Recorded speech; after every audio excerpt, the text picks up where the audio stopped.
આ તરફ સુરતની વિવિધ હોટલ અને રેસ્ટોરન્ટમાં એસએમસી દ્વારા ચેકિંગ હાથ ધરવામાં આવી રહ્યું છે, જેમાં તપાસ દરમિયાન રોટલીમાંથી ઈયળ નીકળ્યાની ઘટના સામે આવી છે। કતારગામની પેપિલોન હોટલની ગુજરાતી થાળીમાં રોટલીમાંથી ઈયળ નીકળી છે। તંત્રએ ઘટનાની ગંભીરતાને પારખીને પેપિલોન હોટલ તાત્કાલિક રીતે બંધ કરાવી છે।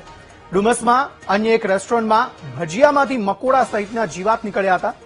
એસએમસીની ટીમે 13 મીઠાઈ વિક્રેતાઓ સહિત 239 એકમોમાં તપાસ કરી અને 108 એકમોને નોટિસ ફટકારી છે। 420 કિલો અખાદ્ય ખોરાકનો સ્થળ પર જ નાશ કરી કાયદેસરની કાર્યવાહી શરૂ કરી છે। સંવાદદાતા નિર્મલ આ અંગે વધુ અપડેટ આપી રહ્યા છે। નિર્મલ, જણાવશો શું વધુ વિગતો આ સમગ્ર મામલે? છેલ્લા ઘણા સમયથી એસએમસી દ્વારા જે હોટલોના વિક્રેતાઓ હોય છે અને જે મીઠાઈઓ હાલ